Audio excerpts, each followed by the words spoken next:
de evento, né? Então, espero que vocês gostem e assim, aproveitem para perguntar bastante também, porque acho que dialoga com a área de todos vocês aqui, para vocês saberem também o curso de produção de eventos, né? De produção de áudio e vídeo e de publicidade. Então, acho que é legal de falar desse processo da concepção da arte, né? Tá, Breno, muito obrigada por ter vindo. Everaldo também por nos proporcionar aí essa possibilidade também. Obrigado. Pessoal, boa tarde. Obrigado aí por estarem aqui, né? A gente sempre agradece.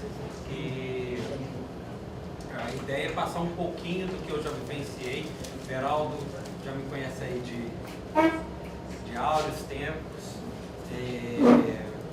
Todo esse trabalho que eu desenvolvo hoje, eu comecei durante o meu trabalho no curso de cinema da Universidade de Estácio de Sá. Isso há mais de 10, só que eu saí de lá já completou 10 anos. Nós saímos de lá. Tem 10 anos que eu saí de lá e desde 2004, foi um período de 2004 a 2009, onde eu programava sessões de cinema no cinema do campus do Rio Comprido, aqui perto. E dali eu fui pegando um pouco de experiência, um pouco de bagagem, conhecendo, fazendo contatos, que é muito importante para quem deseja trabalhar com produção, para poder, a partir de 2011, fazer da produção de mostras, da organização de mostras e festivais de cinema, da curadoria, o meu trabalho, o meu ganha-pão. Comecei com o primeiro projeto que eu realizei, foi uma retrospectiva de um cineasta espanhol chamado Pedro Almodóvar. Isso foi em 2011 na Caixa Cultural e desde lá a cada ano eu estou com um projeto diferente, ou se não revisitando projetos que já foram realizados em outras cidades para poder montar, né? Às vezes o Almodóvar eu fiz em 2011 a primeira vez aqui no Rio. A gente já foi 2 vezes para Brasília com o projeto, já fizemos Fortaleza ano passado, Recife em 2015, Belo Horizonte também, se não me engano, em 2015, Curitiba. Então assim, é um projeto que, como o Almodóvar ainda está na ativa, ainda está produzindo filmes, é um projeto que eu ainda tenho cidades a explorar, né? Tenho vontade de trazer de volta ao Rio. Porque quem viu em 2011 tem uma nova geração que gostaria de assistir os filmes dele todos de uma vez só em formato de mostra. Fora que o último está completamente diferente dos anteriores. Sim. Né, o Dor e Glória, que é o último trabalho dele, está mais próximo de trabalhos pelos quais ele foi premiado, pelos quais ele recebeu boas críticas e sucesso de público, como Tudo Sobre Minha Mãe, Fale Com Ela, Vou Ver. Então, a gente pode dizer que o Almodóvar, no último trabalho dele, voltou a ser o Almodóvar que a gente gosta, que a gente admira e que está, de uma certa forma, acostumado a ver, né, a produzir filmes. Eu preparei uma apresentação, vou colocar aqui para vocês, para eu poder ir me guiando também na fala. O foco principal da fala vai ser a realização dessa mostra do Stephen King. Stephen King, Com Medo é Seu Melhor Companheiro. Foi uma mostra que aconteceu aqui no Rio de 24 de julho a 19 de agosto, lá no Centro Cultural Banco do Brasil. Ela agora vai para Brasília, de 15 de outubro a 10 de novembro, e São Paulo, de 30 de outubro a 25 de novembro. Foi um projeto que eu realizei em parceria com a Rita Ribeiro, que é uma amiga minha, foi minha professora na universidade. Hoje ela é coordenadora do curso de design da Universidade Estadual de Minas Gerais. E ela teve uma ideia inicial e em trocas, né, de conversas que a gente teve, a gente chegou no formato da mostra como ele aconteceu, né, de reunir vários filmes que foram adaptações da obra do Stephen King. E além disso, preparar também encontros, né, palestras, sessões comentadas, masterclass, além de debates, para poder discutir não só a obra dele literária, mas também os filmes que foram exibidos, né, que foram adaptados dos livros dele, dos romances, dos contos. Isabela, você pode passar para lá? Aqui, gente, vou precisar apagar aqui. Para todo começo de projeto, né, quem dá o pontapé inicial normalmente é a figura do curador, né, que o curador é a pessoa que pensa artisticamente o projeto. No meu caso, como foi uma amostra de filmes, né, a gente teve a ideia inicial que foi uma amostra de filmes adaptados da obra do Stephen King. Então, a partir daí, a gente começa a pensar como que vai desenvolver esse projeto, o que vai ter nesse projeto além da exibição dos filmes. Então, tudo isso passa pela cabeça do curador. É o curador que vai pensar isso, que vai desenvolver isso, que vai propor isso a um produtor. No meu caso, eu tenho uma vantagem que o produtor sou eu mesmo, né? Eu faço a produção e curadoria da maioria dos meus projetos.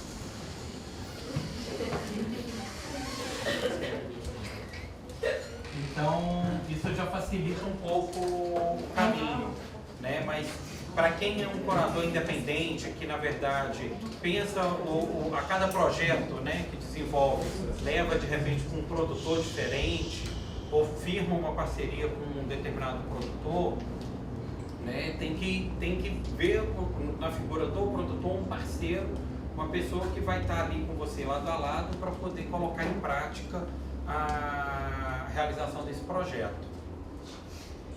Bom, podemos dizer de uma maneira geral que a curadoria deve realizar uma concepção artística responsável que requer envolvimento, pesquisa, colaboração, relacionamento, diálogos tanto com os artistas quanto tanto para o público, conhecimentos culturais, artísticos, técnicos, de acordo com a proposta e tipo de obra a ser apresentada, viabilizar projetos tanto do ponto de vista da infraestrutura quanto de verbas e disponibilidade financeira. Muita gente acha que o curador ele simplesmente vai ter a ideia, né? E pronto, ele chegou aqui, deu a ideia de uma amostra de filme e deixou isso para lá para o produtor resolver. Só que não, né? O curador ele tem que estar participando de todo o processo, né? Ele tem que saber, ter pelo menos um mínimo de noção de produção para poder entender que às vezes uma demanda dele vai ser possível ou não possível de ser realizada, né? E diante disso ele vai ter que propor uma solução, propor algo de diferente ou pelo menos dialogar com o produtor, que também pode já chegar com uma proposta de mudar uma mesa de debate ou uma masterclass, né, caso um determinado convidado não possa, ou a temática não seja, vamos dizer, de repente o patrocinador não vai gostar muito daquela temática, porque tem esse tipo de coisa a partir do momento que você tem um projeto patrocinado via lei de incentivo à cultura. E para ser um curador você tem que ter uma bagagem artística, pelo menos de conhecimento de história da arte, principalmente da área que você vai fazer curadoria, né? Então, se você quer investir na área de curadoria de mostras de cinema, você tem que primeiro gostar de ver filme, porque não adianta ser curador de cinema se você não gosta de ver filme, né? Eu acho que assim, qualquer pessoa que vai trabalhar com audiovisual, seja como curador, seja como realizador de filmes, ela tem que no mínimo gostar de ver filmes. A pior coisa que tem é estudante de cinema que não gosta de ver filmes. Né? E ver filmes, gente, não é só simplesmente assistir pela Netflix ou pela televisão, né? Ou baixar filme pela internet, mas também ter o processo de ir ao cinema. Sei que o cinema está caro, está cada vez mais difícil de ir ao cinema, né? Mas existem possibilidades como o Centro Cultural Banco do Brasil, a Caixa Cultural, né? E outros espaços aí pela cidade que promovem sessões mais em conta, né? Com preço mais acessível, isso quando não é gratuito. Né? No momento tem uma mostra de animação japonesa acontecendo lá no CCBB, que vai ficar em cartaz até dia 2 de setembro, que ela é gratuita, é só chegar uma hora antes e pegar ingresso para poder assistir. Né? Então, assim, o bom curador ele tem que estar ciente do que acontece no meio que ele quer investir, quer trabalhar. Então, assim, tem que ver filmes de tudo que é tipo, de tudo que é lugar do mundo. Né? Eu, pessoalmente, não gosto de um determinado tipo de filme, mas mesmo assim eu vou lá assistir porque eu preciso saber o que está acontecendo. Tem que assistir filme brasileiro, né? Acho que não pode deixar de ver filme brasileiro, por mais que você goste de filme de ação norte-americano, vai procurar ver os filmes de ação brasileiro, porque tem.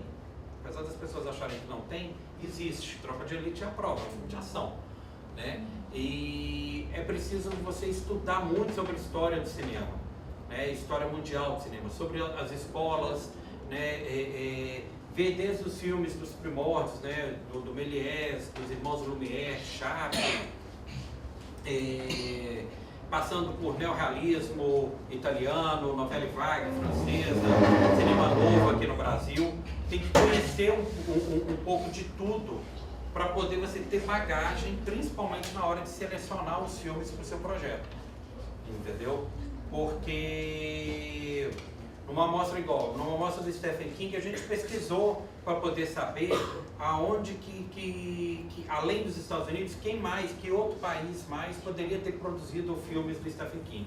A gente descobriu 2 filmes na Índia, né? Quem procurar no YouTube vai encontrar lá uma versão do It, A Coisa, feita na Índia, né? Então, assim, é uma coisa muito bizarra a gente parar e pensar assim, que a Índia adaptou uma história do Stephen King, mas tem lá. E tem uma outra produção também, que não chega a ser tão trash como essa versão do It,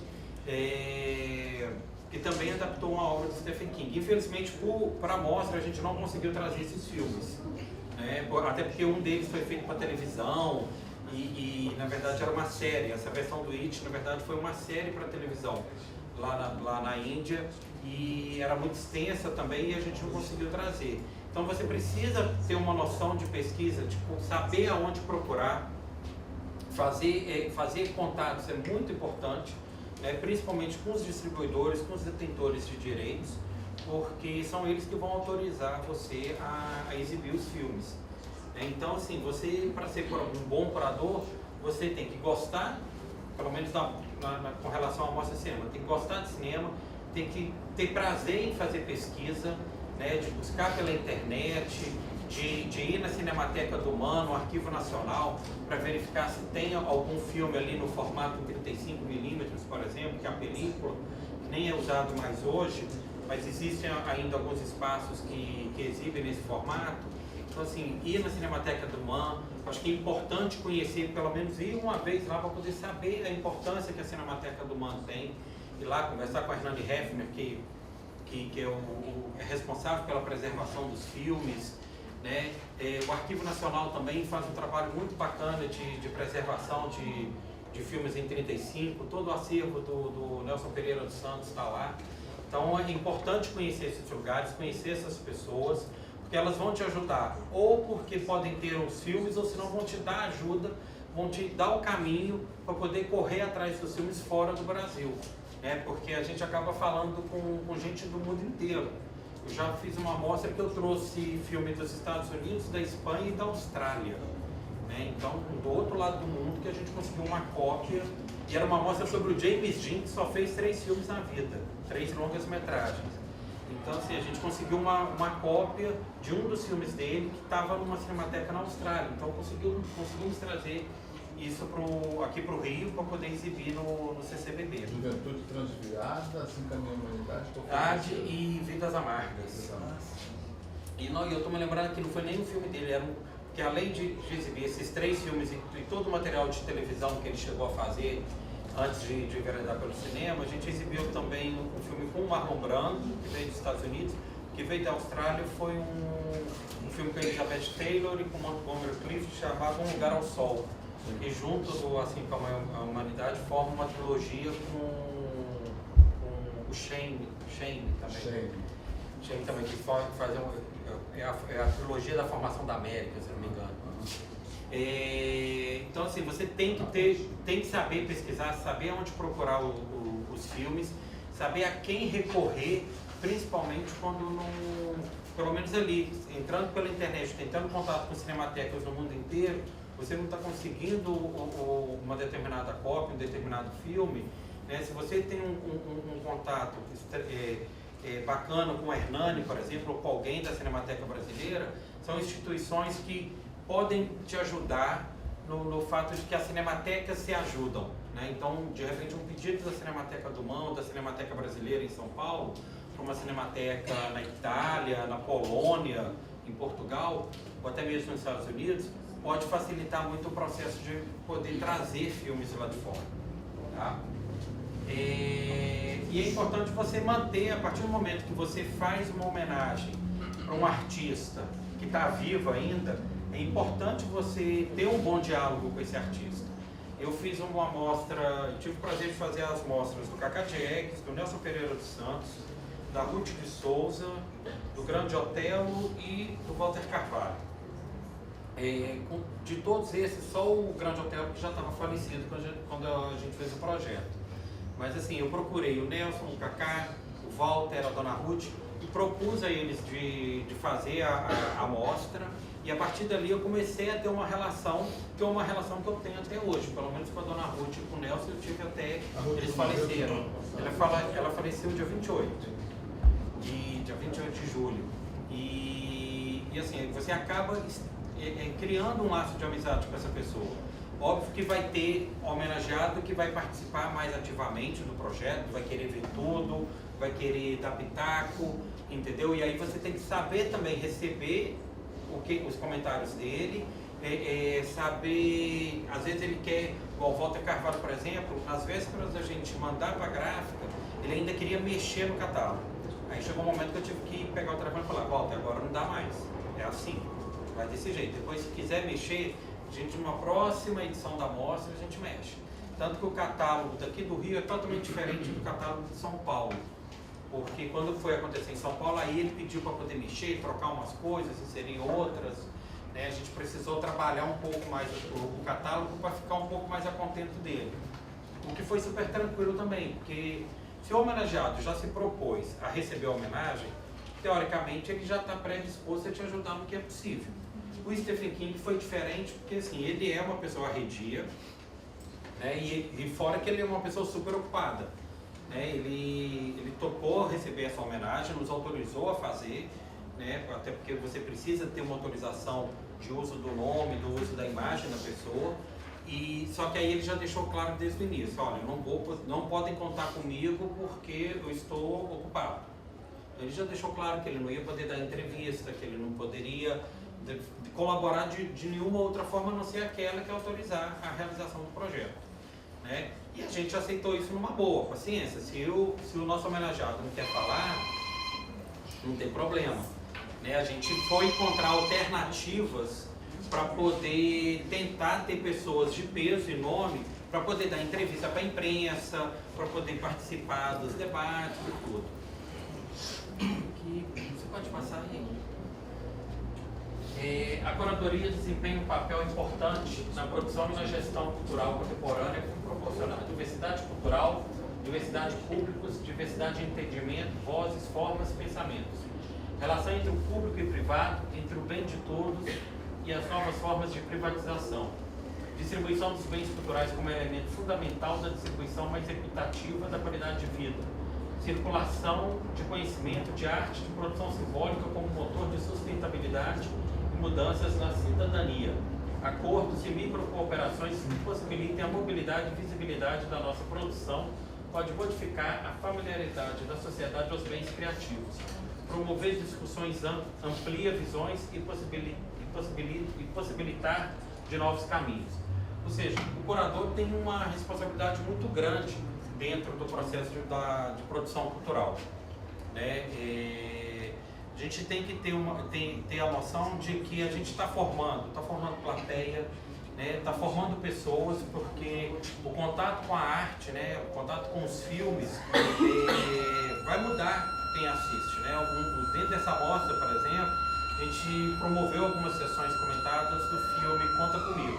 Não sei se todo mundo aqui já assistiu esse filme, mas é um dos filmes baseados na obra de Stephen King, que não é de terror, e que assim, pelo menos, eu tenho 40 anos, eu assisti esse filme a primeira vez na sessão da tarde, na televisão, e até hoje está entre os filmes que eu mais gosto, os meus preferidos, e é um filme que marca realmente, porque é um filme muito sensível, que fala principalmente de laços de amizade, né, que a gente tem durante a passagem da infância para a juventude. Os meninos que são protagonistas do filme têm na faixa de 12 anos, mais ou menos. Então, assim, é um filme que marca, te emociona. Ontem mesmo a gente fez 2 sessões comentadas sobre esse filme, e o retorno dos jovens que assistiram, que era mais ou menos a faixa etária dos protagonistas, foi muito bacana, que é um filme que tem mais de 30 anos, ele foi lançado em 1988, se eu não me engano, e que até hoje é referência. Né? Quem assistiu o filme da Turma da Mônica, que foi lançado recentemente nos cinemas, e viu o Conta Comigo, vai ver que a equipe do filme se inspirou muito ali, para poder fazer algumas sequências, né? Se bobear, até os irmãos que criaram a HQ que inspirou o filme, também se inspiraram no filme, no Conta Comigo, para poder desenvolver a história. Né? Então, o nosso papel de curador é um papel de formação mesmo. Por isso que a gente, né, quando eu falo tanto curador quanto quem trabalha com produção cultural, é tão temido por algumas pessoas, porque nosso papel é abrir a cabeça, é fazer as pessoas refletirem, porque esse é o processo natural de qualquer obra artística, né? Seja cinema, seja uma pintura, né? Seja uma apresentação de dança, um espetáculo de teatro. Né? Tem o lado do entretenimento, mas também tem o lado da reflexão, tem o lado do pensamento. Né? Tem a possibilidade de te mostrar algo que vai mudar você. Né? Ontem aconteceu do grupo lá de jovens se ver na tela, né? De eles reconhecerem no filme situações que eles vivenciam na escola ou até dentro de casa.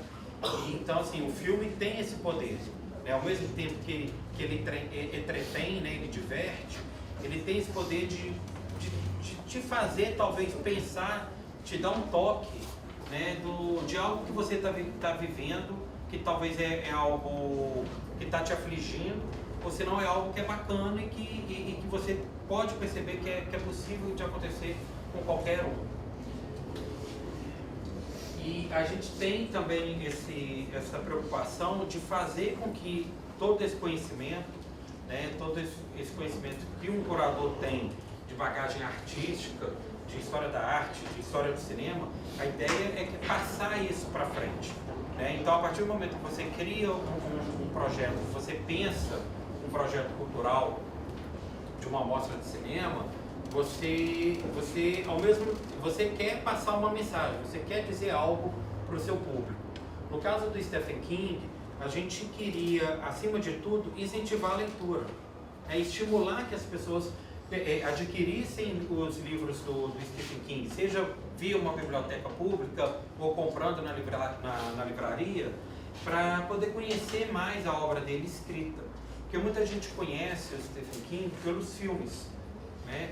Todo mundo aqui deve ter visto It, a Coisa, né? Cemitério Maldito. Não, pode ver, não vai meter medo não. It, a Coisa, Cemitério Maldito. No Netflix tem Jogo Perigoso, 1922. Tem a série O Nevoeiro também na Netflix. Então, assim, muita gente conhece o trabalho do Stephen King pelo audiovisual. Eu mesmo só fui ler uma história dele, um livro dele, já quando eu já estava na faculdade. Eu acho que isso foi entre 2002 e 2004.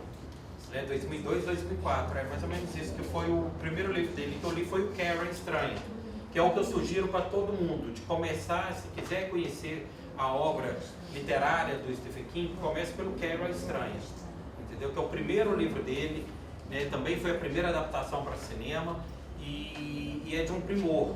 Né? Assim, é uma história que fala de uma garota que tem poderes paranormais, que se utiliza de elementos do terror, mas ele fala muito sobre a gente. Né? Então, assim, possivelmente você vai conhecer, você já cruzou o caminho de alguma Carrie na escola, por exemplo? Já, vai por mim. Né? Ou você já até se sentiu a própria Carrie. Não estou falando pela questão dos poderes paranormais, não. Mas eu falo pela questão do bullying, né? Que o Stephen King, lá em 1974, já levantava essa questão que só está mais presente mesmo de discussão hoje na sociedade, agora, no século XXI. Né? A partir dos incidentes lá do ataque em Columbine em 2001, se não me engano, ou 2000, é que a gente começou a discutir mais e que essa palavra bullying passou a fazer mais parte do vocabulário. Então você tem, o curador ele tem que ter essa preocupação de que o projeto não ele tem um objetivo, ele tem algo a alcançar. né? No nosso caso, como eu disse, para o Stephen King era estimular a leitura.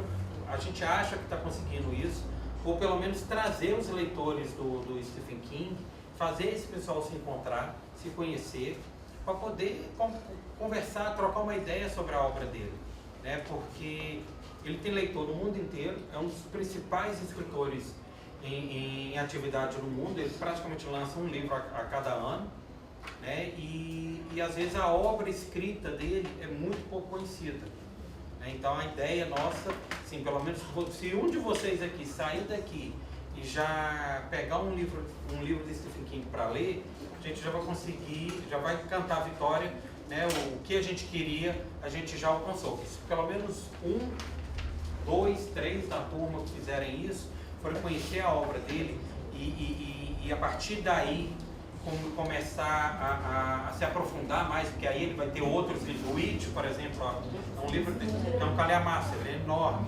né? Tem o Iluminado também, que o Stanley Kubrick fez uma versão para o cinema. O próprio Cemitério Maldito é um livro menor dele. A Hora do Vampiro também é outro que eu recomendo. Então assim, é só ficar antenado aí com o que ele está lançando, porque ler Stephen King é uma experiência, entendeu? Se vai mudar a sua vida, eu não sei, mas a minha, pelo menos, é a da Rita, mudou. Por favor, Isabel. Para poder realizar o projeto, né, a gente tem aí alguns recursos de patrocínio que podem possibilitar a realização do projeto.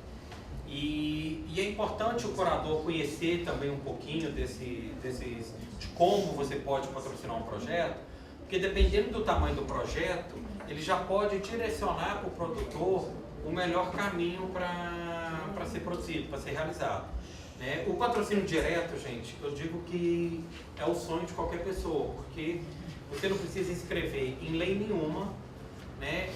Você tem aí uma empresa que vai bancar o seu projeto desde o começo, sem precisar recorrer a nenhum tipo de lei de incentivo. Ele vai te dar o valor que você está precisando e possivelmente você vai ter que prestar contas com ele depois, né? Você vai ter que entregar o seu projeto, porque não adianta nada também você captar o recurso, né, de forma direta e depois você pegar o dinheiro e ir embora.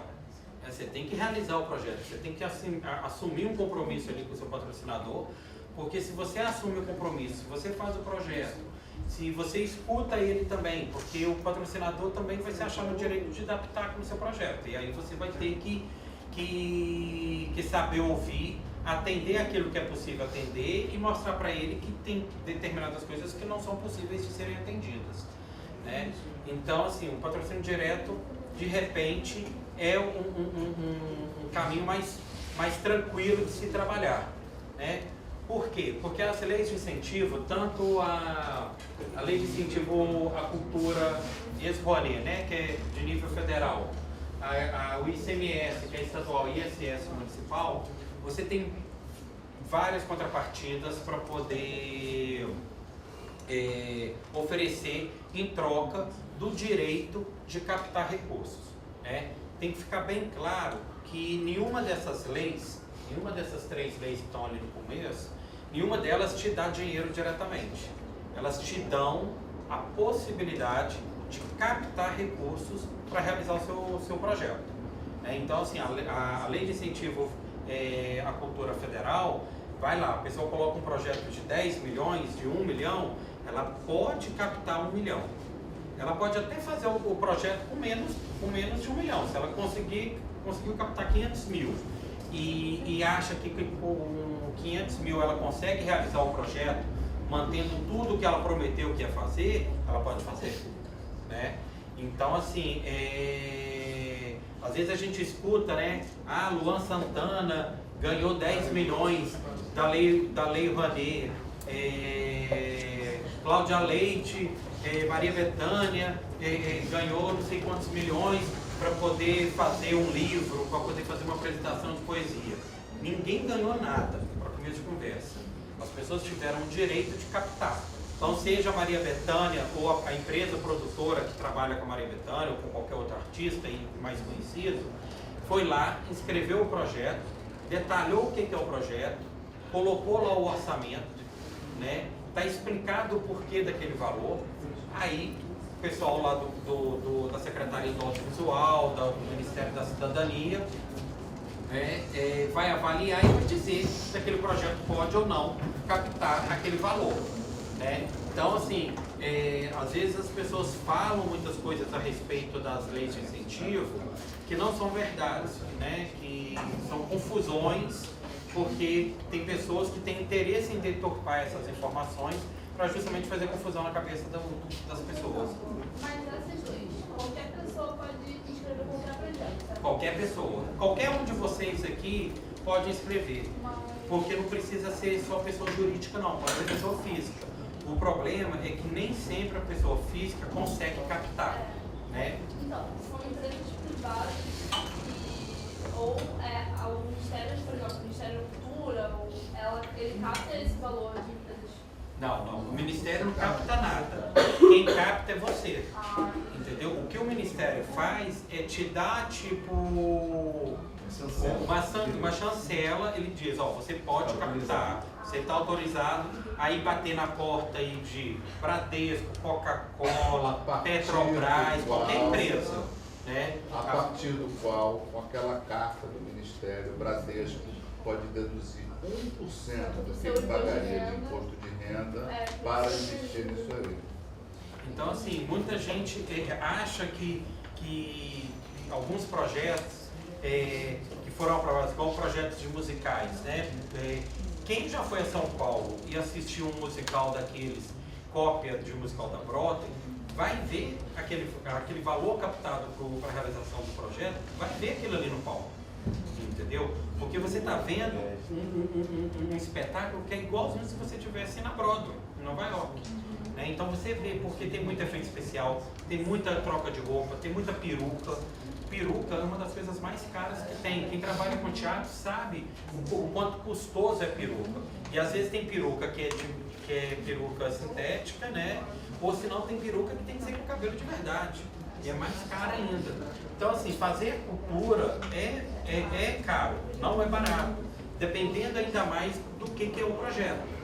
Né? Então, e gera muito emprego. A gente tem que esperar e pensar também que, assim, sem poluir, gera muito emprego direto e indireto.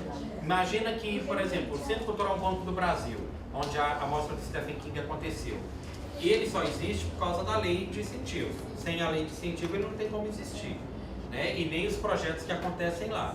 Então, assim, tem um pipoqueiro que fica lá todo dia. Ele só deve folgar na terça-feira, que é o dia que o CCBB está fechado. Se você for conversar com ele, se bobear, você vai descobrir que ele manteve uma filha numa universidade particular, porque a filha não conseguiu entrar na universidade pública, que a gente sabe a dificuldade que é. Né? Então, ele se bobear, manteve a filha numa faculdade particular, ele ajuda a se bobear parente fora do Rio, tudo com dinheiro da pipoca que ele vende 6 dias a semana na porta do CCBB. Né? O ponto de táxi que tem ali, se o CCBB fecha, é menos um ponto de táxi. Né? Se não tem o CCBB, o pintor que vai lá pintar parede para poder deixar a parede branca das salas de exposição, não vai ter trabalho. Né? O pessoal todo que trabalha, eu lembro que na época da exposição da DreamWorks Animation, né, que movimentou o CCBB, ficou muito cheio. Eu lembro de uma moça do serviço geral, meio assim, cansada, obviamente, né? E por causa do movimento, não vejo a hora disso acabar. Aí eu virei e falei, não fala assim não, porque se isso acaba de vez, aí você não tem trabalho, eu não tenho trabalho, as pessoas não têm o acesso a isso aqui, né? Então, assim, a gente tem que ter a consciência e passar a informação correta de que as leis não dão dinheiro para ninguém. Né? O governo não dá dinheiro para ninguém. Para dar dinheiro para alguém, eles têm que fazer aí concursos, eles fazem editais especiais para isso, são prêmios, né? Tem critérios. Né? Então, e mesmo assim, não é essa fortuna toda, ninguém está ganhando aí 10 milhões. Né? Então, assim, é preciso entender a lei para poder falar dela, porque só fala mal da lei quem não entende ou não quer entender a lei, né? Então a gente tem que entender um pouquinho, conhecer o mínimo possível sobre a lei, até mesmo para quando alguém comentar uma coisa errada, você corrigir. Não é assim. Recentemente o Olavo de Carvalho mudou de opinião completamente Não, totalmente. Ele era Totalmente. contra e tal, agora querem fazer um filme de Jair Bolsonaro. Ele falou, não, gente, o governo não vai dar dinheiro não, a pessoa vai ter que conquistar o dinheiro dela. Sim, porque não é fácil, né? Correr atrás do recurso, né, do patrocínio, não é uma tarefa fácil. Porque assim, você acha que o seu projeto tem super a ver com a Coca-Cola, mas você chega lá, você vai ter que deixar o seu projeto na recepção. Isso vai para o departamento de marketing. Então assim, a minha grande crítica à lei não é a lei em si, mas a forma como o Ministério gerencia a lei com as empresas. Por que não obriga-se as empresas, independente de ser privada ou estatal, por que não obriga essas empresas a ter departamento ou contratar empresas de produção cultural para avaliar os projetos? Porque a gente leva o projeto do departamento de marketing. As empresas encaram a lei de incentivo à cultura, o patrocínio, como marketing, não encara como um evento social, cultural. Entendeu? É o evento social que a cultura tem, né? Sim, ele vem. Não, por isso que não adianta diminuir o valor de captação com a intenção de que você vai conseguir levar mais dinheiro para regiões que a gente já sabe que não vai receber a Coca-Cola. Só para vocês terem uma ideia, uma coisa mais próxima da gente, o Rio de Janeiro hoje ninguém quer colocar dinheiro aqui. A nossa realidade é essa, infelizmente. Eu trabalhei agora numa exposição, eu fiz a mostra de filmes junto da exposição do Tim Burton que aconteceu no Centro Cultural Banco do Brasil, lá de Brasília. Né? O pessoal está doido para trazer o projeto para o Rio de Janeiro. O Tim Burton quer muito que o projeto venha para o Rio de Janeiro, mas eles estão com dificuldade de conseguir patrocínio para o Rio de Janeiro. Né? Porque por mais que a empresa tenha sede no Rio de Janeiro, ela está preferindo investir num projeto em São Paulo. Você vai a São Paulo, você vê muita coisa acontecendo.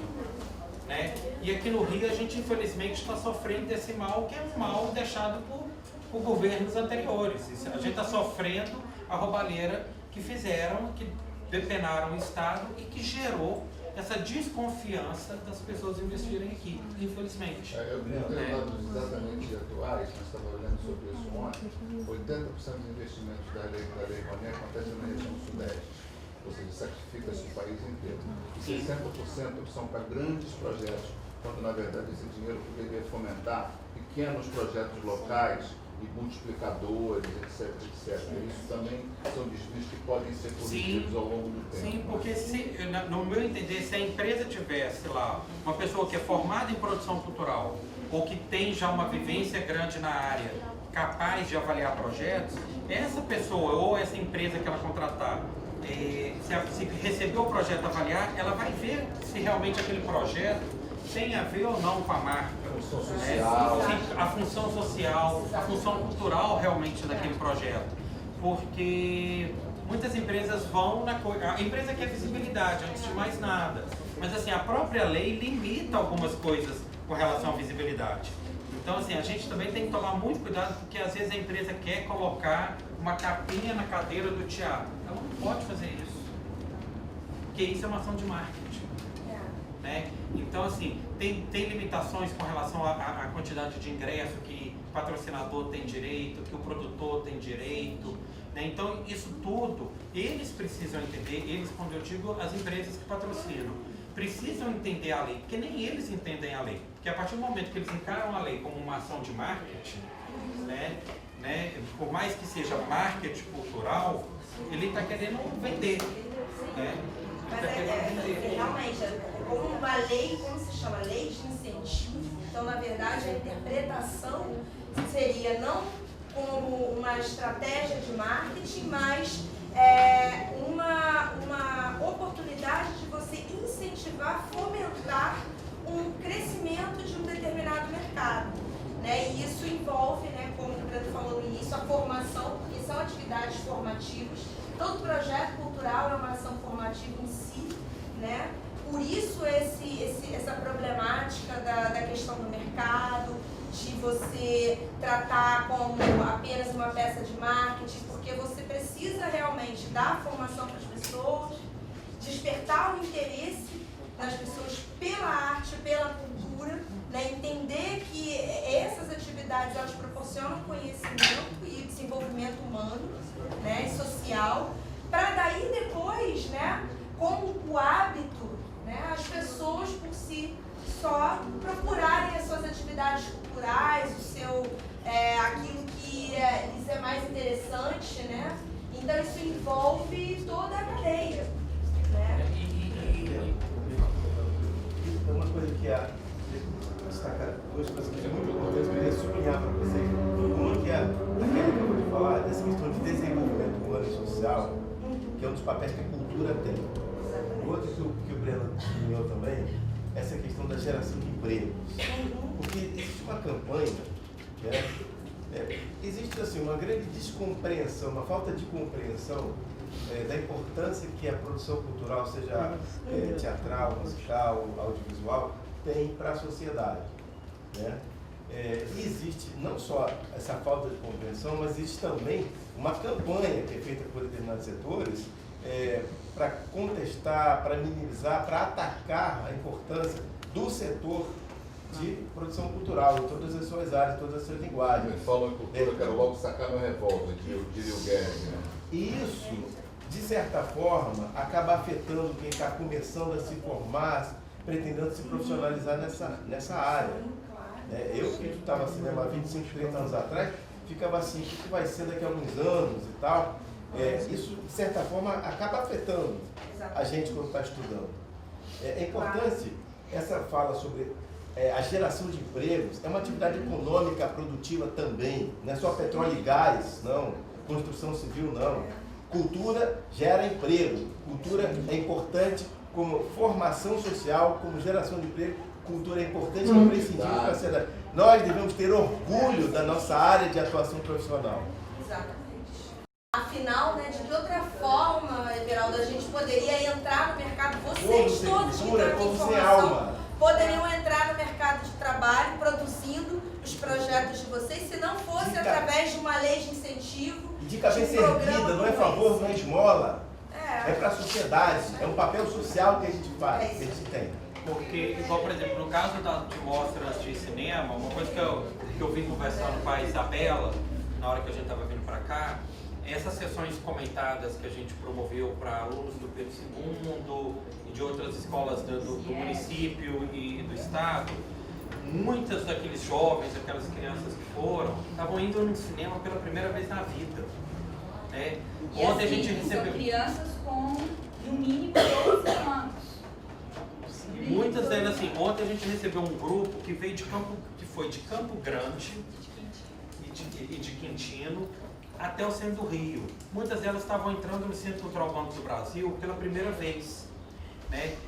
Tem produtores que às vezes torcem o nariz, por exemplo, quando o CCBB recebe um projeto como DreamWorks Animation, que foi uma exposição sobre a produtora de animação DreamWorks. Né? Só que assim, eu não torço o nariz porque só quem foi no CCBB durante aqueles 3 meses de exposição viu a cara das pessoas. Então assim, tinha uma coisa que é pouco usual ali no CCBB e que aconteceu nessa exposição, que assim, as pessoas iam em família, né? Então ia o pai, mãe, os filhos, o amiguinho, o sobrinho e tal, e eles levavam lanche, faziam um piquenique ali. Quem conhece o CCBB, ali naquele hall ali perto, entre o cinema e a livraria da Travessa, eles sentavam ali e faziam um piquenique. Né? Fazia piquenique. Um cafezinho naquela cafeteria. Se você não tem o Orocard, você não tem diploma. Haja aula pra pagar. Então assim, o dia que eu vi uma família que tinha uma caixa de papelão aberta cheia de coxinha, eu queria sentar com ela. Naquela ali da...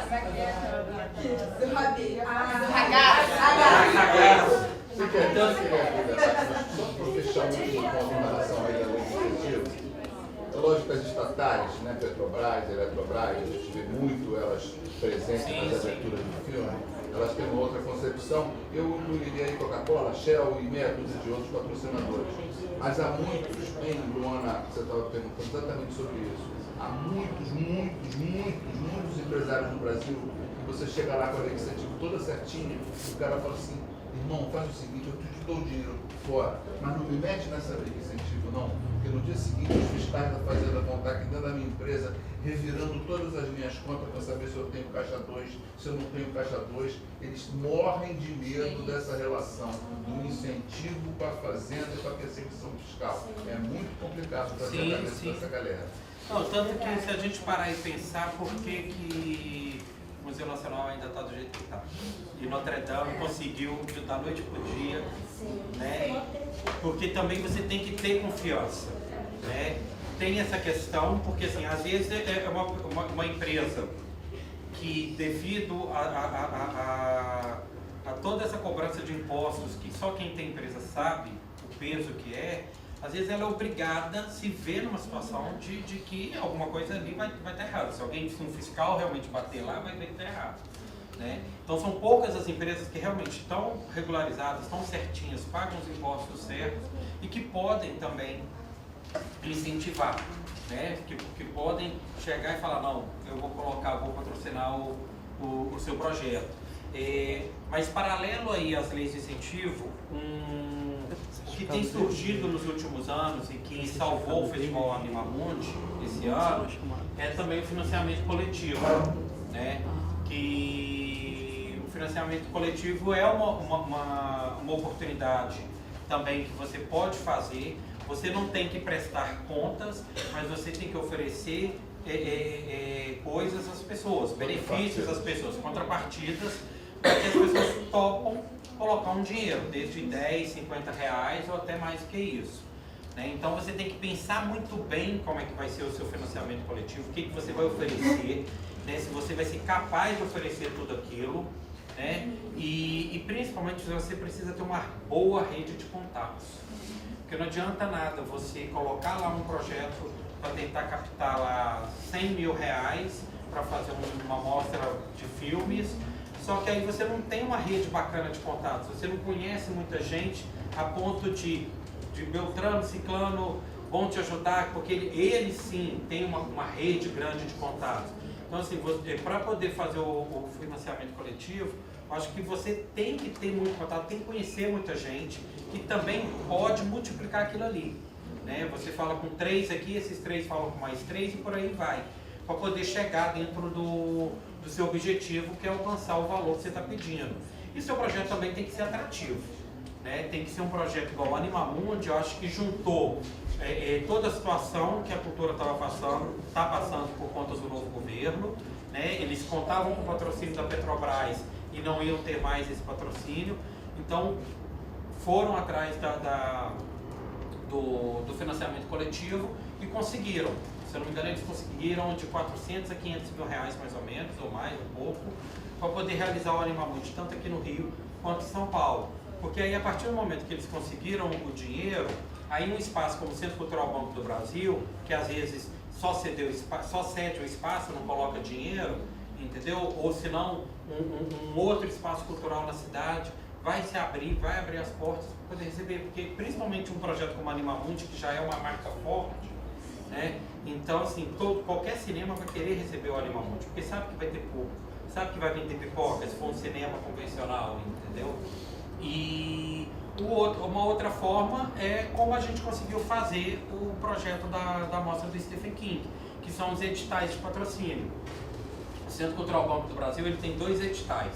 Ele tem um edital de ocupação, que aí você pode participar só para poder garantir a pauta, eles não dão dinheiro nenhum, e tem o edital de patrocínio. Então, nesse edital de patrocínio, além de ocupar o espaço, eles também colocam dinheiro no seu projeto. A princípio, é um patrocínio único, mas nada impede de você correr atrás de outro patrocinador também. O CCBB ele é sempre aberto a conversar, a entender de que forma o outro patrocinador vai entrar, se vai entrar realmente como patrocinador, ou se vai entrar como apoio, né? Porque a partir do momento que a empresa dá um montante de valor, né, na lei de incentivo à cultura tem algumas regras de como você deve nomear, né, aquela empresa dentro do seu projeto. Para ser patrocínio, ela tem que dar quase praticamente todo o valor, ou pelo menos 50%, se eu não me engano. Então, assim, o edital de de ocupação, o edital de patrocínio do CCBB, é que garantiu a realização desse projeto. Outro espaço aqui no Rio que também promove edital de ocupação com patrocínio é a Caixa Cultural, né, que andou meio que parada, eles estavam reavaliando e agora em julho eles já lançaram o resultado de um edital que era para ter sido, o resultado era para ter saído ano passado, eles lançaram agora em julho, então assim, eu já fiquei sabendo que a programação é até fevereiro, então possivelmente esse semestre ainda eles devem lançar um edital, né? A Caixa Cultural, diferente do CCBB, não trabalha com lei de incentivo, né? Ela já trabalha com uma verba que a Caixa determina, né? Que a Caixa Econômica Federal pega como verba de marketing, né? Tanto que quem gerencia os espaços da Caixa é o Departamento de Marketing da Caixa Econômica Federal, né? Se isso vai mudar agora com o novo governo, eu não sei. Mas quer dizer, dentro do que você está falando, é um caso, digamos assim, atípico, Sim. porque é uma forma de financiamento que é feita através de edital de patrocínio, porém você está falando de um patrocínio direto. Exatamente. Sim. Então é bom, assim, estou chamando a atenção para isso, porque é para a gente ficar ligado naquele quadro ali que o Breno colocou, que você vê muitas vezes que tem um mix, né, de formas de financiamento, de viabilidade do projeto, que não necessariamente é um item ali exclusivo para cada, né, para cada oportunidade. Faz isso. Então, para a gente ficar atento. Da Cine também. Isso. Da Cine também. Inclusive porque, né, acredito que o Breno tem muita experiência em relação a isso, acaba influenciando o próprio projeto, né? A forma como você está concebendo o projeto, como você está pensando ele. Por quê? Porque quando você tem uma lei de incentivo, né, você tem ali contrapartidas, você tem coisas que já estão previstas na lei que você precisa cumprir. Quando você tem um patrocínio direto, já é outra história. Você já precisa estar mais atento àquilo que a empresa exige, né, para você poder realizar aquele projeto. Quando você tem um edital, já é uma outra história. Então, isso acaba, de uma certa forma, moldando um pouco também aquela sua ideia, aquela sua proposta. Por isso, a gente diz, né, que nenhum projeto vai ser igual ao outro, mesmo que seja o mesmo patrocinador, às vezes numa cidade acontece de uma forma, em outra cidade acontece de outra, né, e nada vai ser igual, né? Não, o próprio projeto do Almodóvar, que eu comentei aqui no começo, aqui no Rio, nós exibimos todos os filmes do Almodóvar, 2 documentários e alguns filmes que são referência para ele. Quando o projeto foi para Curitiba, foi só os filmes do Almodóvar e os documentários, né? Por quê? Não só por uma questão de orçamento, mas também por questão de agenda. Né? Porque aqui no Rio a gente tem a vantagem que tanto a Caixa Cultural quanto o CCBB, eles têm cinema dentro do espaço. Salas específicas, salas né, específicas não é de uma cinema. sala multimídia. Não. E aí, quando eu vou com o projeto para a Caixa Cultural de Recife, eles têm uma sala multiuso. Eles chamam de sala multiuso. Eu acabei de levar a mostra Fábrica de Sonhos, que era com os filmes da DreamWorks, para Belo Horizonte, porque a exposição estava no CCBB de lá. O CCBB de lá não tem cinema. Eles têm uma sala multiuso que antes da gente era um espetáculo teatral que estava lá. Nós ficamos durante 3 semanas programando cinema e saímos de lá e ia voltar a ser teatro de novo. Como pode ser também uma sala para palestras, debates, oficinas, workshops, ou seja, é um espaço que eles podem usar de várias formas. Né? E o projeto você vai moldando ele, até mesmo quando você concebe o projeto, coloca lá num edital, né? E seu projeto foi selecionado, quando você vai conversar com o patrocinador, com quem selecionou seu projeto, possivelmente você vai ter que mexer em alguma coisa. No Grande Otelo, por exemplo, quando o projeto foi selecionado pela Caixa Cultural para acontecer no Rio e em São Paulo, e era o centenário do Grande Otelo, né? E por isso que o projeto foi selecionado. A gente teve um problema que alguns filmes da curadoria, grande parte deles que eram da Atlântida, que foi o estúdio onde o Grande Otelo mais realizou filmes, a gente queimou tudo, né? Oi? Queimou tudo. Não queimou não, tem coisa lá na Cinemateca Brasileira. Eles perderam muita coisa, mas tem ainda, parte do acervo está lá. Só que aí a Cinemateca Brasileira estava passando por um momento, por um período, que estavam sendo questionadas algumas aquisições de acervo. Então, por conta disso, eles não podiam liberar, não podiam autorizar a exibição dos filmes da Atlântida. Então, eu tinha essa informação, fora que alguns filmes que a gente tinha recebido inicialmente a informação que eles existiam, tinham cópias, a Cinemateca já estava falando que não tinha. Na verdade, eles têm a cópia, mas ela está tão deteriorada que eles não podem liberar para exibição. Então, eu tive que procurar a Caixa, explicar para eles. A Caixa não quis entender. Aí você tem que desenhar. Eu cheguei e falei, olha só, não existe a possibilidade de eu pegar um filme chamado Moleque Tião e exibir para você, porque não existe mais. Ah, mas você colocou. Tá, eu coloquei porque eu recebi a informação que tinha. Mas agora a Cinemateca está passando por um processo onde ela não está permitindo o empréstimo de filmes. É essa a realidade. O que eu tenho para te propor é isso. Aí eu peguei outros filmes, né? A Herbert Richards, que era um outro estúdio de cinema aqui no Brasil, também realizou vários filmes com Grande Otelo. Aí eu fui procurar a Herbert Richards, os herdeiros do Herbert Richards, para negociar, para poder colocar os filmes deles na programação. Aí eu tive que mexer no projeto. Fora que às vezes te dão um pouco dinheiro e com aquele dinheiro não dá para fazer várias coisas, você tem que soltar filmes. No Stephen King a gente tinha uma lista de 70 filmes. A gente teve que cortar para chegar a 46, né? Porque não ia dar para exibir 70, não só pela questão financeira, mas também questão de agenda, de programação, senão a gente ia ter que ficar quase 2 meses em cartaz na CCBB, né? Então assim, a gente vai se adequando. E é possível também você fazer um projeto que tem parte de lei de incentivo no orçamento, parte de patrocínio direto. Você pode ir juntando isso tudo, obviamente deixando todos os patrocinadores, todos os órgãos institucionais, né, seja federal, estadual, municipal, cientes de como que você está recebendo os recursos fora os de lei, por exemplo. E assim, tem que ficar muito atento com o edital principalmente, porque assim, se o edital diz que você vai receber lá 500 mil para fazer o seu filme, você não pode pegar mais 100 em outro edital. É isso que aconteceu aí com uma pessoa muito famosa que está no auge, porque ele pegou um dinheiro, disse que ia fazer o filme dele todo com aquele dinheiro, mas também pegou dinheiro de outra fonte. Isso não pode. Tem que saber ler os editais, tem que entender o que os editais exigem para não cometer esse erro. Porque se comete esse erro, é você que paga depois, você tem que devolver tudo. E às vezes, dependendo do projeto que você faz, não é um projeto que você vai ter uma bilheteria. Eu já fiz várias mostras que foram gratuitas. Então assim, se me exige devolver algum dinheiro, eu não tive nem a bilheteria para talvez falar, não, tem aqui o da bilheteria. Você ganhou, Então assim, tem que ler Vai tirar de onde não tem.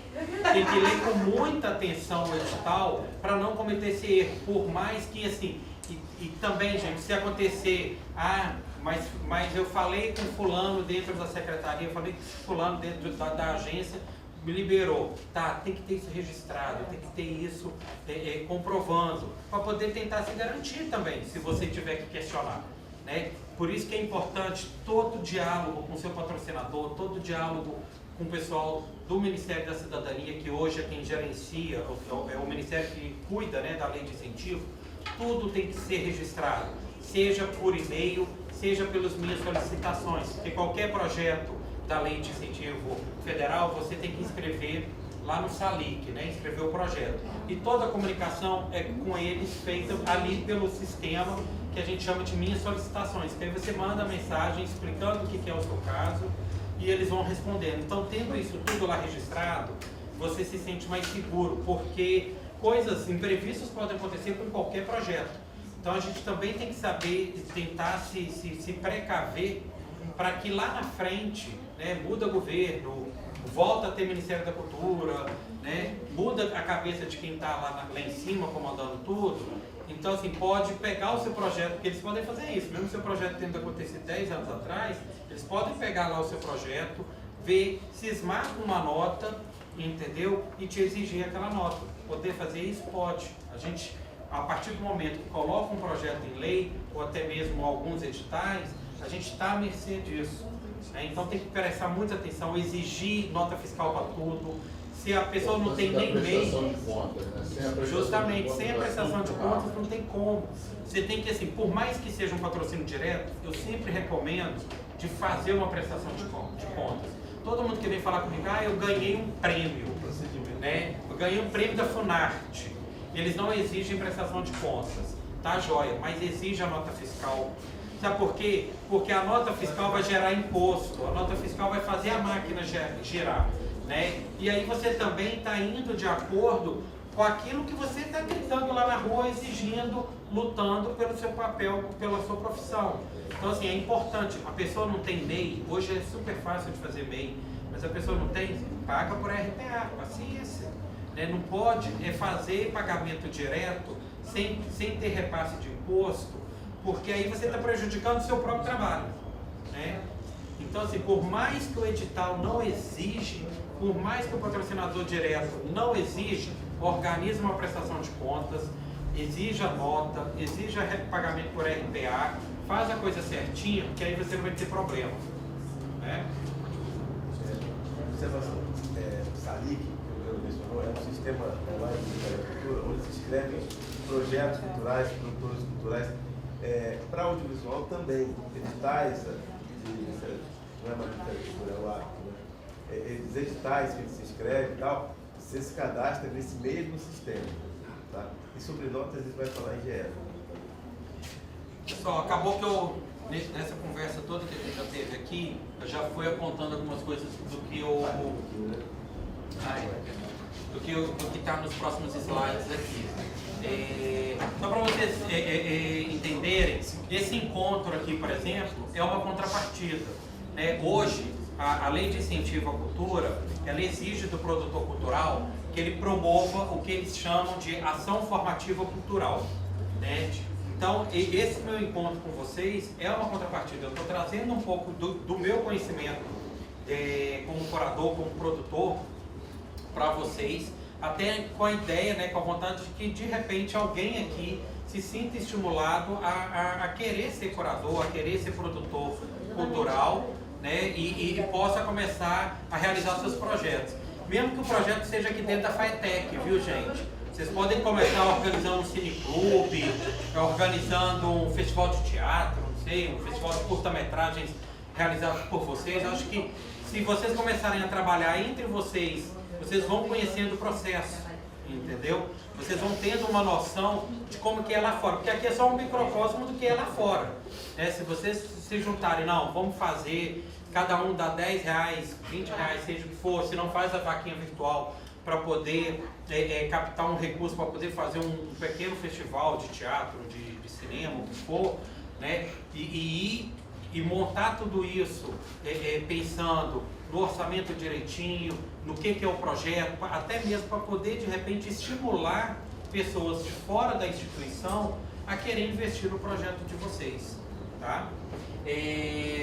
O curador ele tem que ter uma parceria com um produtor experiente, como comentei aqui. Né? Não adianta você levar o seu projeto com um produtor que vai pegar o dinheiro e vai sumir. Né? Você tem que saber quem é o produtor, investigar mesmo, ver o que ele já fez, conversar com quem já trabalhou com ele e negociar tudo, entendeu? Porque tem projeto que tem bilheteria, por exemplo, então o curador vai ter direito àquela bilheteria, ou tem produtor que divide, tem produtor que não divide. Então, assim, é importante você saber quem é o produtor com quem você vai trabalhar. Negociação de direitos de uso de nome e imagem. Qualquer projeto que envolva uma homenagem a uma pessoa, né, ou até mesmo a uma instituição, você tem que pegar autorização. Você tem que ter autorização da pessoa ou dos familiares dela para você poder fazer aquele projeto. O Stephen King nos autorizou, a família do Grande Otelo nos deu uma autorização para poder fazer a amostra dele. Então, você tem que ter uma aprovação. Senão, nem a lei vai te permitir captar, porque a lei exige isso de você. Negociação de direitos de exibição, isenção de condecínio e pagamento de ECAD. Qualquer filme que você for programar na sua amostra, você tem que ver quem é o dono do filme, quem detém os direitos sobre ele, e negociar um valor, ou se não pedir de graça mesmo, dependendo do seu projeto, você pode ver se a pessoa te libera gratuitamente, mas normalmente se paga. né? E aí varia muito de produtor para produtor. Hoje a lei diz que a gente tem que destinar 20% do orçamento para pagar direitos de filme, né? Mas claro que se de repente você tem um produtor que cobra mais caro, está fora da realidade, porque tem alguns que vivem num outro mundo, né? Teve um produtor que já me cobrou R$6.000 para fazer uma sessão, gente. Isso eu não pago. Eu me recusei a pagar e ainda fui pro jornal. Não, porque assim, a gente sabe o valor artístico, isso é óbvio, eu sei o valor artístico, mas também a pessoa querer ganhar, tirar vantagem em cima da gente, não pode. Um valor em média que se paga para fazer uma exibição, dependendo do filme, vai de 500 a 1.500, R$2.000 no máximo. Não se passa disso. E mesmo assim, você às vezes consegue negociar por esse valor mais de uma exibição. Então tem que ficar muito atento com isso. A Condecine é uma taxa que se paga para qualquer tipo de exibição aqui no Brasil. Mas a gente tem que solicitar uma isenção de cobrança para a Ancine não vir nem atrás da gente e nem atrás do espaço que está exibindo. E o ECAD, gente, não tem como fugir do ECAD, né? Você tem que pagar os direitos lá de música lá para o ECAD. Você pode pagar, quando o evento é gratuito, você pode pagar antecipadamente, eles já fazem lá um cálculo do valor e te passam. Ou se não, após o evento, seja gratuito ou pago, você apresenta o borderô e em cima do borderô eles vão fazer o cálculo para poder você pagar. A organização de mesas de debates, palestras, masterclass, mais a organização do catálogo, fica também a cargo do curador, porque é ele que vai pensar as pessoas que vão debater, que vão discutir aquela mostra, os filmes daquela mostra, que vão escrever, que vão colaborar com textos para o catálogo. Então o curador tem que estar preparado para pensar isso também, tá? E a questão do ingresso ser pago ou não, vai também do produtor. Tem projetos que é melhor você deixar a entrada gratuita e tem projetos que vale a pena você cobrar, porque você espera ter um retorno de público bacana, fora que às vezes a renda da bilheteria você pode reverter, dependendo do valor dela, num projeto menor, né, que não vai precisar ter recurso da lei, ou senão você pode usá-la também para poder arcar com custos que a lei não te autoriza a arcar. Porque nem tudo que você quer gastar no projeto, a lei te autoriza a incluir no seu orçamento. Tem alguns itens que não é possível. Então, de repente, você pode arcar o custo desses itens com a renda da bilheteria. Você passa para o próximo, por favor. Já está acabando. Bom, gente, eu fui falando aqui durante todo esse encontro sobre esse processo de realização da mostra do Stephen King, né? De fazer o contato com ele, de ter autorização dele, de fazer contato com as distribuidoras para poder liberar os filmes para a gente exibir. A gente fez contato também com a Companhia das Letras, que edita o Stephen King aqui no Brasil e que foi essencial para a gente, né? Aquela questão do relacionamento, dos contatos que eu apontei lá no começo, é importante quando você tem um projeto, você verificar de que forma outras empresas, mesmo que elas não coloquem dinheiro no seu projeto, elas podem te ajudar. A Companhia das Letras foi essencial, porque é ela que nos colocou em contato com o Stephen King. Se não fosse por eles, a gente talvez não teria conseguido o contato com o Stephen King. Além de que eles também nos ajudaram indicando pessoas para poder participar dos debates, né? Indicando pessoas também para poder escrever no catálogo. Então, quando você tem uma empresa como a Companhia das Letras, enviando mensagem para uma determinada pessoa dizendo: o Breno está fazendo esse projeto, vê se você pode ajudar, é outra coisa, é uma porta já escancarada, né? Então é importante você saber se o seu projeto se adequa a outras empresas que podem colaborar de alguma forma, mesmo que não seja financeiramente. Deixa eu passar, Isabela. O Stephen King, o projeto ele foi idealizado em 2016, e ele participou do edital do CCBB de 2016. Vocês verem quanto tempo que ele está aprovado. Ele está inscrito na Lei de Incentivo à Cultura, ele tem autorização de realização do Stephen King, foi selecionado no edital de patrocínio do CCBB. Ele foi um misto de entrada paga e gratuita. E a gente fez, né, eu e a Rita, dentro de 70 filmes que era a nossa proposta inicial, a gente cortou, né, teve que tirar alguns filmes, fomos para 46, sendo que desses 46, 41 são adaptações diretas da obra do Stephen King. Pode passar. Ó, isso aqui é só um mix do que eu já fiz. A Mostra de Filmes da Veneza Sombria dos Monstros, 10 anos de arte de Tim Burton. Aconteceu agora, no mês de julho, lá em Brasília, no CCBB. A Mostra do Almodóvar e do Cacá Diegues foram realizadas na Caixa Cultural. O projeto do Cacá Diegues já está desmembrando para um documentário. Já estou produzindo um documentário sobre o Cacá Diegues, que inclusive vai receber o mesmo nome, Cacá Diegues, cineasta do Brasil. Esses dois projetos, o Grande Otelo aconteceu em 2015 e o da Ruth de Souza em 2016. Como eram muito amigos, toda a concepção do catálogo, por exemplo, a gente pensou de ser parecida, né, da ideia de ficar um do lado do outro na estante das pessoas, entendeu? Por isso que eles estão até aqui. A dona Ruth era muito amiga dele, ele dela, e coincidentemente um aconteceu logo depois do outro. Monstros no Cinema foi um projeto que eu realizei ano passado, que muita gente também torceu o nariz, lotou o CCBB, foram mais de 12 mil pessoas nas 3 unidades do CCBB que recebeu o projeto, e eu já estou pensando no Monstros no Cinema 2, né, porque muita gente sentiu falta de filme, teve alguns filmes que a gente não conseguiu, que eu não consegui colocar na programação, e aí eu não queria deixar de fora, e aí eu já estou pensando numa segunda versão e, se possível, também uma terceira. O Fábrica, só voltar rapidinho, o Fábrica de Sonhos, ele foi um projeto que veio em virtude da exposição DreamWorks Animation, né? O CCBB nos convidou, me convidou a fazer a curadoria, fazer esse projeto, e foi uma amostra mais tranquila no quesito na questão de que eu só peguei os filmes, né? Desde o primeiro, que foi Formiguinha Z, até o último lançado no Brasil até então, que era As Aventuras do Capitão Cueca.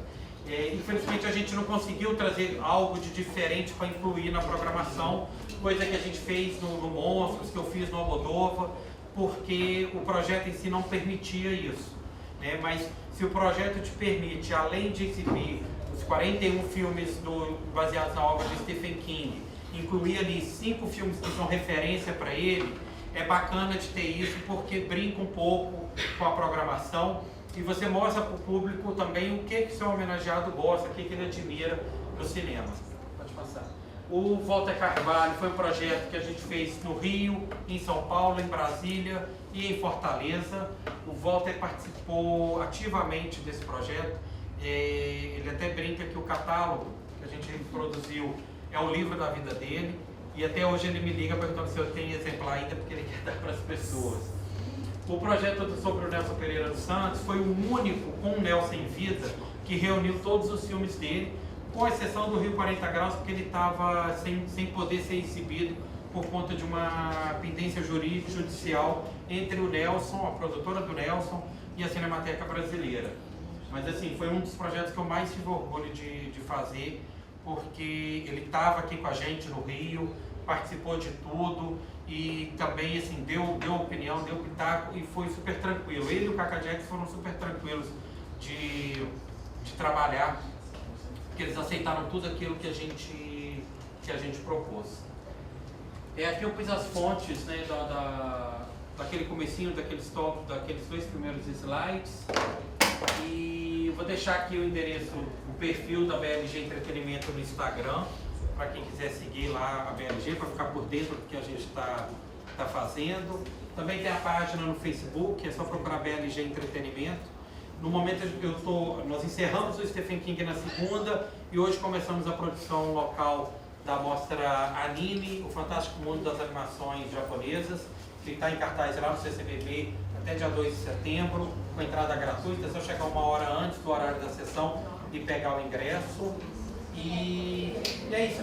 Vou só para encerrar mostrar para vocês uma segunda vinheta da mostra do Stephen King, que ficou pronta ontem e ela foi feita a pedido dele, que ele queria que tivesse também uma vinheta que enaltecesse os filmes que ele considera os mais cinemões, né, os mais cinema das adaptações já feitas. Veja aproveitar para perguntar, alguém não assinou a lista de presença?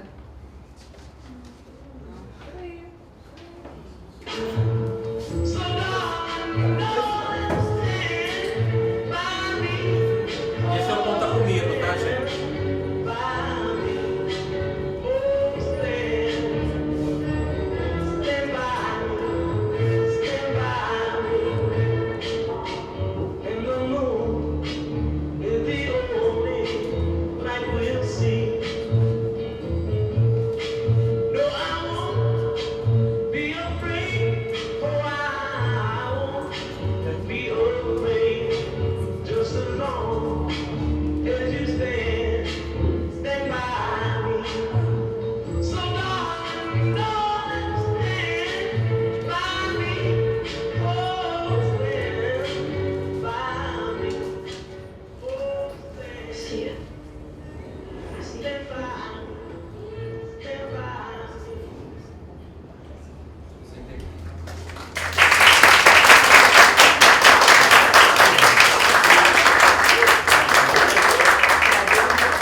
Pessoal, vamos fazer um sorteio. Não, mas tem que assinar aqui. Senão está o nome.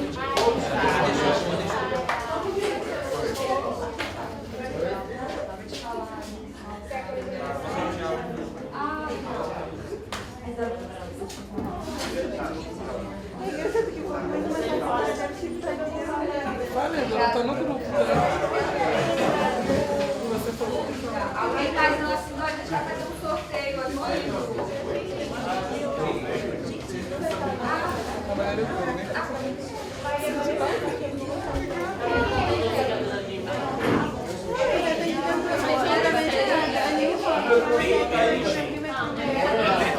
Era cada ingresso que colocava no catálogo.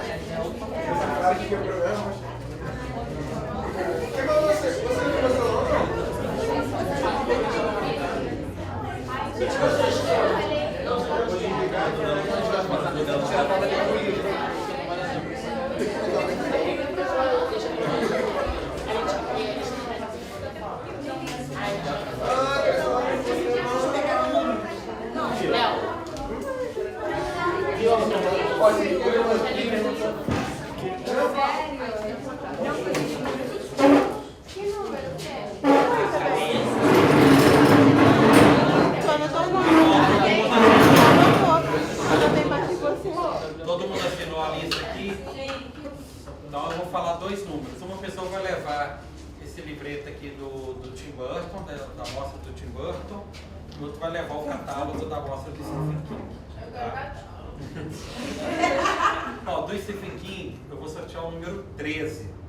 É um número já marcado aí para você. Michel. Agora não vale 17. Michel, tem gente na fila querendo emprestar, tá? E aqui do Tim Burton, sortear o número 30. Maiara.